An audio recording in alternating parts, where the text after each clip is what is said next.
Show में हम अक्सर उन मुद्दों को सामने लेकर आते हैं जो कि सतत विकास लक्ष्यों से जुड़े हुए हैं। भारत देश को कुछ लक्ष्य मिले हुए हैं 2030 तक उनको हासिल करने हैं, जिनमें 3 प्रमुख लक्ष्य हैं: शून्य गरीबी, शून्य भुखमरी और अच्छी शिक्षा व्यवस्था। तो हमारे साथ अलग अलग चेहरे जुड़ते रहते हैं और आज हमारे साथ जो शख्स मौजूद हैं वो उत्तर प्रदेश से हैं, समाजवादी पार्टी के राष्ट्रीय सचिव और पूर्व विधायक R.A. उस्मानी जी। सर, बहुत बहुत स्वागत है आपका हमारे इस खास कार्यक्रम में। धन्यवाद। सबसे पहले मेरा आपसे ये सवाल है सर कि जिस तरीके से लक्ष्यों की हम बात कर रहे हैं, शून्य गरीबी हमारा एक लक्ष्य है, 2030 तक हासिल करना है। क्या लगता है आपको, भारत देश 2030 तक शून्य गरीबी का लक्ष्य प्राप्त कर पाएगा? नहीं कर पाएगा। क्यों? क्या रीजन है? रीजन ये है कि बेरोजगारी बड़े पैमाने पर है। मुल्क में जो है बेरोजगारी बढ़ती जा रही है और जो पढ़े लिखे बेरोजगार हैं उनकी संख्या लगातार बढ़ती जा रही है। उनकी बेरोजगारी दूर करने के लिए सरकार के पास ठोस उपाय नहीं है। और जो जातीय वैमनस्यता है जी, वो बड़े पैमाने पे बढ़ रही है। लगातार लोग बेरोजगार हो रहे हैं, उनके व्यवसाय को चोट पहुंचाई जा रही है। इसलिए जो है 2030 में गरीबी दूर करना 100% लक्ष्य हासिल नहीं कर पाएगी गवर्नमेंट। बिल्कुल। चलिए, अगर मैं समाजवादी पार्टी की बात करूं तो समाजवादी पार्टी का क्या लक्ष्य है? अगर शून्य गरीबी की अगर मैं बात करूं तो अगर समाजवादी पार्टी को मौका दिया जाए कि आप शून्य गरीबी की तरफ काम करिए और 2030 तक गरीबी मुक्त भारत अगर करने का मौका मिले तो क्या हो पाएगा ये? जी बिल्कुल हो जाएगा। अगर समाजवादी पार्टी 24 में देश की सरकार उसके हाथ में दे दी गई होती तो गरीबी दूर हो जाती। जो हमारे महागठबंधन के 2 लक्ष्य थे, जो 2 मेन थे, वो पहला लक्ष्य ये था कि जो सरकारी नौकरियों का प्राइवेटाइजेशन किया जा रहा है, जो सरकारी निकाय हैं, जो सरकारी संस्थाएं हैं, उनको बेचा जा रहा है, उसको बेचना बंद कर दिया जाता।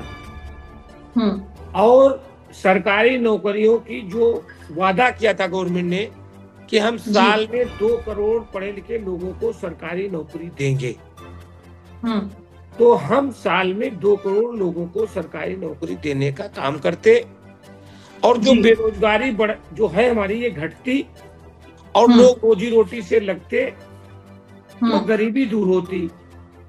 2 करोड़ लोगों को कैसे रोजगार देते सर? क्या ऐसा करते? देखिए हमारे लक्ष्य जो थे वो बिल्कुल साफ सुथरे थे। जो हमारा जो चुनाव घोषणा पत्र था, जो मैनिफेस्टो था, उसमें साफ साफ था कि हम इस देश के सारे किसानों का कर्जा माफ कर देंगे। आज किसान जो है उसके पास पैसा नहीं है। किसानों के ऊपर फर्जी मुकदमे लगाए जा रहे हैं, बिजली चोरी के मुकदमे लगाए जा रहे हैं, कर्जे के मुकदमे लगाए जा रहे हैं। और इस देश का हमारे देश का जो 80% किसान है उसकी रोजी रोटी को संकट पैदा हो गया है। और जितना हमारी भारत सरकार ने अडानी का और अंबानी का कर्जा माफ किया है, उससे कम पैसे में, उससे कम रुपयों में हमारे देश के सारे किसानों का कर्जा माफ हो जाता। और हमारा जो दूसरा लक्ष्य था, आप सुन लीजिए, मेरी पूरी बात आ जाने दीजिए। जो हमारा दूसरा लक्ष्य ये था कि हम जिस तरीके से जो मनुष्य आदमी है जो काम करते हैं, वर्किंग करते हैं, उसी तरीके से हमारे घर की जो विवाहिता औरतें हैं, जो घर में औरतें हैं जो पढ़ी लिखी और वो घर का काम कर रही हैं, उनको भी कुछ मानदेय मिलना चाहिए। उनके लिए हमारी महागठबंधन की सरकार ने व्यवस्था की थी, महागठबंधन ने व्यवस्था की थी कि हम उनको 1 लाख रुपए साल में उनके खाते में देंगे। 8,000 रुपए महीने, 12 8 96,000 रुपए। तो हमारी जो आधी आबादी है इस देश की, आधी आबादी क्या 60% जो आबादी, आज जो रेशियो है आदमियों और औरतों का, वो आदमियों का रेशियो घटता जा रहा है, आदमियों का रेशियो बढ़ता जा रहा है, औरतों का रेशियो घटता जा रहा है। तो आधी आबादी को हम रोजी रोटी से जोड़ने का काम करते। उनको जो हम 1 लाख रुपए साल में देते, उससे वो घर का काम भी करती और उस पैसे से वो रोजगार करती, धंधा करती, जिससे गरीबी दूर होती। पहली चीज ये थी। दूसरी चीज ये थी कि इस देश के जितने हमारे नौजवान जो पढ़े लिखे बेरोजगार हैं, उनको भी हम 8,000 रुपए महीना यानी 1 लाख रुपए साल में उनके अकाउंट में देने का काम करते। तो वो लोग उस पैसे से अपना रोजगार करते और हमारी जब बेरोजगारी दूर होती तो हमारे देश की गरीबी खत्म होती। लेकिन हम अडानी और अंबानी का कर्जा माफ करके देश को गरीबी में ढकेल रहे हैं। हम स्वयं। सर, लोगों का कहना है कि समाजवादी पार्टी को पहले भी मौके मिले थे, तो पहले क्यों नहीं ये सारी चीजें लागू हो गई? समाजवादी पार्टी को देश में मौका नहीं मिला था। हाँ, देश में। समाजवादी पार्टी को उत्तर प्रदेश में मौका मिला था और समाजवादी पार्टी ने उत्तर प्रदेश में ये स्कीम लागू की थी कि जो हमारे शिक्षित बेरोजगार हैं उनको हमने बेरोजगारी भत्ता दिया, उनके सीधे अकाउंट में पैसा देने का काम किया। हमने एक काम और किया, हमने बेरोजगारी दूर करने का एक काम और किया कि जो हमारे यहाँ के बच्चे जो इंटरमीडिएट पास करेंगे, बीए में एडमिशन लेंगे, बीएससी में एडमिशन लेंगे, बीकॉम में एडमिशन लेंगे, इंजीनियरिंग में एडमिशन लेंगे, उन सारे बच्चों को हम लैपटॉप देने का काम करेंगे। और हमने बिना जाति भेदभाव के सारे बच्चों को लैपटॉप फ्री में बांटने का काम किया। तो जो बच्चे पढ़ लिख करके आगे बढ़ गए, इंजीनियर बन गए। मेरा एक सवाल है कि आपने इतना काम किया, इतना अच्छे आपने काम बताए, तो फिर जनता ने आपको क्यों नहीं चुना दोबारा? नहीं, जनता ने हमको ही चुना है। जनता ने हमको ही चुना है और इस बार भी जनता ने हमको ही चुना है। लेकिन क्योंकि यहाँ की व्यवस्थाएं ऐसी हैं, आप समझिए बात। महाराष्ट्र में लगातार कई पोलिंग स्टेशन पे आंदोलन और प्रदर्शन चल रहे हैं और वो लोग निर्वाचन आयोग भी गए हैं और सुप्रीम कोर्ट भी गए हैं। लेकिन उनका कहना ये है कि जब हमारे पोलिंग बूथ के ऊपर, पूरे पोलिंग स्टेशन के ऊपर हमने बीजेपी को या उसके गठबंधन को वोट नहीं दिया तो उनका 90% वोट कैसे निकला है? तो उसके ऊपर ना तो सुप्रीम कोर्ट डिसीजन ले रही है और ना चुनाव आयोग डिसीजन दे रहा है। और वो ये कह रहे हैं, सरकार का ही पक्ष रख रहे हैं, क्योंकि सरकार की जितनी भी संस्थाएं हैं गवर्नमेंट की, उन संस्थाओं पे इनके सहयोगी संगठनों के लोग जो हैं वो उन पे काबिज हो गए हैं और वो इस सरकार के खिलाफ कोई भी जजमेंट देना नहीं चाहते। यानी कि वोटिंग में यहाँ पर दिक्कत हो रही है? बिल्कुल दिक्कत है, बिल्कुल दिक्कत है। अगर दिक्कत नहीं है तो आंदोलन प्रदर्शन आज महाराष्ट्र में क्यों हो रहे हैं? भाई आप बताइए ना कि अगर हम वोटिंग से जीते हैं तो उन मतदान केंद्रों पे आंदोलन प्रदर्शन क्यों हो रहा है, जिन मतदान केंद्रों पर भाई जनता ने वोट ही नहीं दिया और आपका वोट 80% निकल रहा है? क्यों निकल रहा है आप बताइए? भाई बैलेट पेपर पे चुनाव कराने में क्या प्रॉब्लम है आपको? आप बजट पेपर पे चुनाव करा लीजिए। बिल्कुल ठीक है। एक सवाल मेरे मन में आ रहा है, आपने अभी एक सवाल के जवाब में कहा था कि आप मुफ्त में राशन देते, रोजी रोटी का जो संकट अभी आ रहा है देश में उसको लेकर काम करते, और मुफ्त में 8,000 रुपए महिलाओं के खाते में देने की बात आपने की थी, युवाओं के खाते में देने की भी बात आपने की थी। तो मेरे मन में उठ रहा है कि रोजी रोटी के लिए मुफ्त में राशन तो मौजूदा सरकार भी दे रही है, ठीक है, इसके अलावा अगर खाते में देखिए हमारा नहीं, आप सुनिए तो हमारा जवाब आ जाने दीजिए।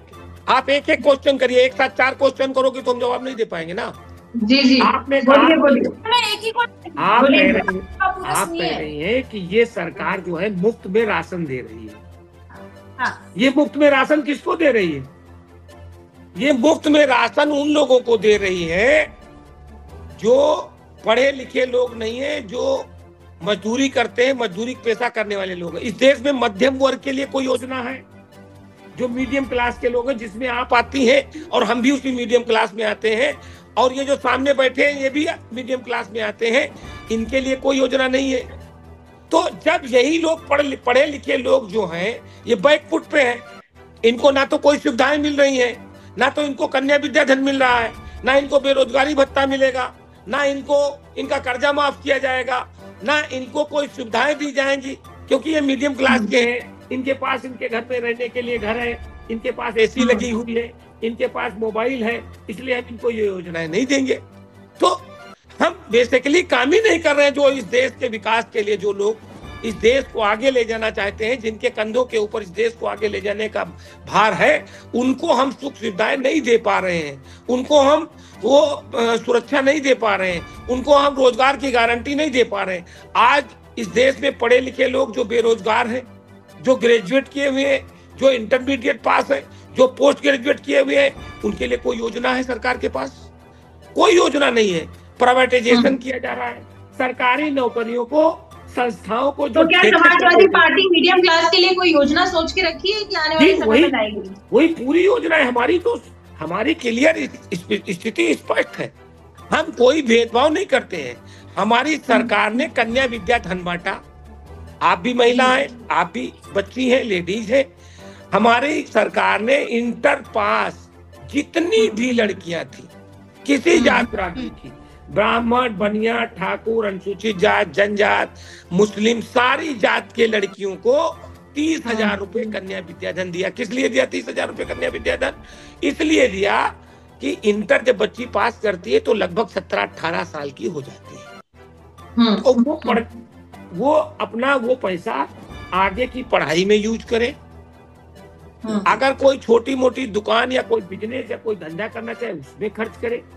वो लोग देश के विकास के लिए बने। आज हम देखते हैं, जब हम क्षेत्र में जाते हैं, गांव में जाते हैं, तो बहुत जगह जो है ये केंद्र खुले हुए हैं, जन सुविधा केंद्र। और उन जन सुविधा केंद्रों के मालिक का पता लगाया तो पता लगा कि अखिलेश सरकार में, मुलायम सरकार में इन्होंने निवास तमाम लोगों को ये वहां पे बैठ के सुविधाएं दे रहे हैं और इनको अच्छी अर्निंग भी हो रही है। तो ऐसी कोई योजना तो तुम्हारे पास नहीं है ना। गरीबी दूर करने की तुम्हारे पास कोई योजना नहीं। तुम्हारे पास तो अडानी का कर्जा माफ करने की योजना है, अंबानी का कर्जा माफ करने की योजना है। दूसरी योजना यह है कि मस्जिदों के नीचे मंदिर ढूंढने की योजना है। आज उत्तर प्रदेश में बड़े पैमाने पर मस्जिदों के नीचे मंदिर ढूंढे जा रहे हैं, रोजगार के साधन नहीं ढूंढे जा रहे हैं। देश को दंगा फसाद में झोंकने का काम किया जा रहा है। मेरा मानना यह है कि मेरा ये सवाल है कि अगर मान लीजिए कोई एक पर्टिकुलर पार्टी जो है वो लोगों को उनकी, जैसे मान लीजिए लोगों को क्या चाहिए, लोगों को विकास चाहिए, लेकिन अब पॉलिटिकल पार्टी क्या कर रही है कि उनको भटका रही है। तो जो ऑपोजिशन पे बैठी हुई पार्टी है, ठीक है, तो वो ऑपोजिशन पार्टी जो है वो एक्टिव क्यों नहीं होती है? वो लोगों को क्यों नहीं समझाती है? ऑपोजिशन पार्टी भी तो चुप बैठी रहती है सर। अपोजिशन पार्टी एक्टिव है, आपको दिखाई नहीं पड़ रहा है। हम क्या कर सकते हैं? हमारी मीडिया एक्टिव होती, अगर मान लीजिए एक्टिव होती तो आज ये स्थिति नहीं होती। आप सुनिए तो, आप सुन ही नहीं रहे हो, आप सुन ही नहीं रहे हो। मैं बता रहा हूँ, मेरा जवाब तो सुनिए ना, आप मेरा जवाब सुनिए ना। जब हमारा अपोजिशन एक्टिव हुआ, हमारे आजम खान साहब जो रामपुर से सांसद हुए थे, पार्लियामेंट में जीत के गए और उन्होंने पार्लियामेंट में राजा के खिलाफ बोल दिया। और जब खिलाफ बोले तो उनके साथ क्या सुलूक किया? उनको आज जेल में डाल दिया गया। उन्होंने गलती क्या की थी कि एक उन्होंने रामपुर में बहुत बड़ी यूनिवर्सिटी बनाई जिसमें कानून की डिग्री दी जा रही है, मेडिकल की डिग्री दी जा रही है, MBBS की डिग्री दी जा रही है, ग्रेजुएशन की डिग्री दी जा रही है, इंजीनियरिंग की डिग्री दी जा रही है। उसने एक अच्छा काम किया था, उसको जेल में डाल दिया। इसलिए डाल दिया कि वो अपोज कर रहा था हमारी सरकार को। दूसरा, अभी देखिए जीत के गया member of parliament Ziaur Rahman Barq, Sambhal से, उसके खिलाफ मुकदमे पे मुकदमे लिखे जा रहे हैं। उसके खिलाफ बिजली चोरी का मुकदमा लिखा जा रहा है। उसको 1,90,00,000 रुपए रिकवरी की नोटिस दी जा रही है। उसके वहां जो है 400 लोगों को दंगों में फंसाया जा रहा है। उसके क्षेत्र में लगातार जुल्म और ज्यादती हो रही है। आप बताइए, विपक्ष कह रहा है कि हम वहां मौके पे जाएंगे, जांच करेंगे, तो राहुल गांधी को गाजियाबाद में गिरफ्तार कर लिया जा रहा है। अखिलेश यादव को सुनिए, अखिलेश यादव को उनके घर में नजरबंद कर दिया जाता है। जो समाजवादी पार्टी, अखिलेश यादव देखिए इतने कमजोर नहीं है अखिलेश यादव कि उनको ऐसे कर दिया जाएगा। राहुल गांधी इतने कमजोर तो है नहीं। देश की जनता को पता है भाई, लेकिन मैं मौजूदा सरकार से बिल्कुल नाराज हूँ। सुनिए, अगर आप मौजूदा सरकार की बात करें, रूलिंग पार्टी, तो कुछ भी ऐसा काम होता नजर नहीं आ रहा है, साफ दिख रहा है, ठीक है। लेकिन यहाँ पर विपक्ष जो है वो भी कुछ काम करता नजर नहीं आ रहा है। अगर कायदे से देखें तो नहीं, विपक्ष अगर काम करता तो भारत देश की स्थिति नहीं होती। विपक्ष को हमेशा मजबूत होना चाहिए, कोई भी परिस्थिति आ जाए मजबूत होना चाहिए। लेकिन सामने रूलिंग पार्टी से विपक्ष यहाँ पर डरता हुआ दिख रहा है। नहीं, बिल्कुल डर रहा है, डरेगा विपक्ष कहीं नहीं डर रहा है। राहुल गांधी विपक्ष के द्वारा ही बोलेंगे शब्द। अरे सुनिए ना, सुनिए ना, राहुल गांधी विपक्ष में थे तो उन्होंने खाली एक बयान दे दिया तो उनकी सदस्यता रद्द कर दी गई। देखिए, राहुल गांधी आज की डेट में अच्छे लीडर माने जा रहे हैं क्योंकि उनकी सदस्यता, अच्छा समझ में आया तो उनकी सदस्यता क्यों नहीं, तो उनकी सदस्यता पिछली लोकसभा में क्यों रद्द की गई थी? देखिए, उनकी सदस्यता इसीलिए रद्द की गई, नहीं इसीलिए रद्द की गई थी ना। उन्होंने अपनी बात रखी, उनकी सदस्यता रद्द हुई, ठीक है। आगे उनका जो भी स्ट्रगलिंग फेज था, लेकिन आज जब राहुल गांधी कुछ बोलते हैं लोग उनको सुनते हैं, एटलीस्ट उन्होंने आवाज उठाई। मेरा मानना है कि पार्टी के हर एक लीडर को, हर एक कार्यकर्ता को, पार्टी से जुड़े हर लोगों को बोलना चाहिए। आज भी विपक्ष के नेताओं को जेल से डराया जा रहा है, ईडी से डराया जा रहा है, आईटी से डराया जा रहा है, धमकाया जा रहा है, गुंडे बदमाश डरा धमका रहे हैं, जान से मारने की धमकी दे रहे हैं। डरना क्यों है सर? डरना क्यों है? अगर आप पॉलिटिकल पार्टी से देश की सेवा के लिए जुड़े हुए हैं तो डरना क्यों है? पुलिस कस्टडी में पॉलिटिशियन की हत्याएं की जा रही हैं। आप बताइए ना, किसको बोल रहे हैं आप? किसको सही बोल रहे हैं? किसको मौत से डर नहीं है? लेकिन अगर हम ये दिखा देंगे, अगर हम ये दिखा देंगे कि हम डर रहे हैं तो फिर डराने का काम तो किया जाएगा। ये बात कौन डर रहा है, कौन नहीं डर रहा है, ये तो बात की बात है। लेकिन क्या सरकार में बैठे लोगों को लोकतांत्रिक व्यवस्थाएं, लोकतंत्र मालूम है, या लोकतंत्र को खत्म कर देना चाहते हैं, या इमरजेंसी लागू कर देना चाहते हैं? बिल्कुल सही बोल रहे हैं, बिल्कुल सही बोल रहे हैं। तो वो परिस्थिति नहीं है सामने। आप विपक्ष को डरा लीजिए, आप विपक्ष को धमका लीजिए, आप विपक्ष को पुलिस कस्टडी में मरवा दीजिए, आप विपक्ष के खिलाफ मुकदमे कायम करा दीजिए, लेकिन आपको श्रीलंका, बांग्लादेश और तमाम ऐसे देश हैं जहां पे तानाशाहों के खिलाफ आंदोलन हुआ है, उनको सत्ता से उखाड़ के फेंक दिया गया है। बिल्कुल आज बांग्लादेश आज बांग्लादेश की प्रेसिडेंट जो है वो हिंदुस्तान में गाजियाबाद में शरण लिए हुए हैं। इसको भी नहीं भूलना चाहिए। बिल्कुल सर, उतरेगी और कब आपके जुल्म जाति के खिलाफ खड़ी होगी, ये आपको नहीं मालूम हो पाएगा कि कब खड़ी हो गई आपके खिलाफ। देखिए, मैं उत्तर प्रदेश की यहाँ पर बात करना चाहूंगी शिक्षा को लेकर आपसे। मौजूदा हालात शिक्षा की जानना चाहूंगी कि क्या अभी हालात बने? बहुत खराब स्थिति है हालात शिक्षा की। एजुकेशन के नाम पे सरकार के पास कोई पैसा नहीं है। अब आप बताइए कि इस देश में चिकित्सा सुविधाओं की आवश्यकता है। एमबीबीएस, BUMS, BAMS डॉक्टरों की भारी जरूरत है। हमारे मोदी जी कहते हैं, माननीय प्रधानमंत्री जी कहते हैं कि सबका साथ सबका विकास और शिक्षा को हम सस्ती करेंगे, लेकिन जो एजुकेशन हमारी सरकार में 10-12 लाख रुपए में MBBS की डिग्री मिलती थी, उसकी फीस बढ़ा करके इस सरकार ने 1 करोड़ रुपया कर दिया है। क्या किसी गरीब का बच्चा और बेटी और बेटा उसका डॉक्टर बन पाएगा? आज जो प्राइवेट यूनिवर्सिटी है, समाजवादी पार्टी अगर आती है देश में तो क्या शिक्षा मुफ्त हो जाएगी? समान कर देगी शिक्षा, सबके बराबर शिक्षा करेगी, सबके साथ। वादों पर तो जनता को भरोसा ही नहीं है। वादों पर तो जनता को भरोसा ही नहीं है। नहीं, क्यों नहीं भरोसा? जनता को भरोसा नहीं हो तो जनता वोट क्यों देती? नहीं, आप देखिए ना, वोट आने वाले समय में देखिएगा कि वोटिंग परसेंटेज कम। आप तो बोल रहे हैं ना कि वोट पे धांधली होती है, तो अब जनता को कैसे भरोसा होगा?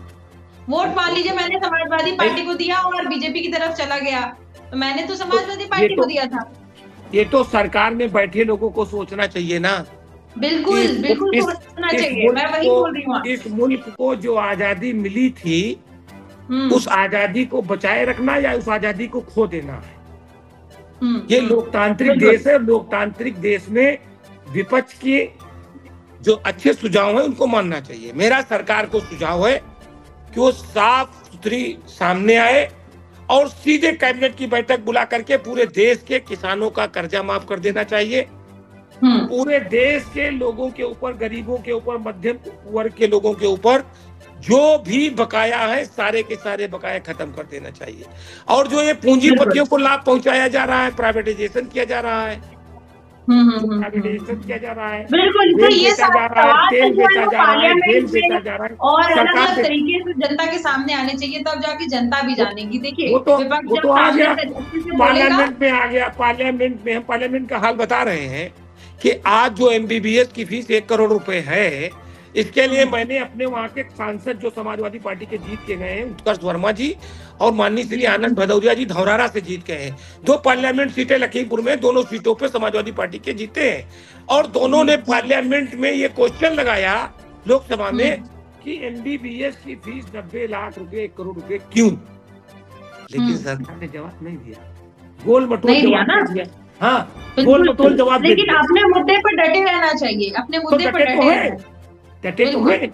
बिल्कुल देखिए, क्योंकि अगर पार्टियां सामाजिक हित के लिए होती हैं, लोगों के हित के लिए होती हैं, तो लोगों के हित की बात अगर आपने की है तो बहुत अच्छी बात है। मैं तो पहले से आपको बधाई दे रही हूँ कि आने वाले समय में आपकी पार्टी को राष्ट्रीय स्तर पर अपना मौका मिले और आप आगे बढ़े, आपकी पार्टी आगे बढ़े, लोग देश को आगे बढ़ाएं। आप एक आखिरी सवाल इसी से जुड़ा हुआ है कि मैं ये जानना चाहती हूँ कि अगर मान लीजिए समाजवादी पार्टी को राष्ट्रीय स्तर पर मौका मिला, प्रधानमंत्री बने अखिलेश यादव जी, तो क्या ऐसा बदलाव भारत देश में आप लाना चाहेंगे जो अभी तक किसी पार्टी ने नहीं किया? बिल्कुल लाएंगे बदलाव।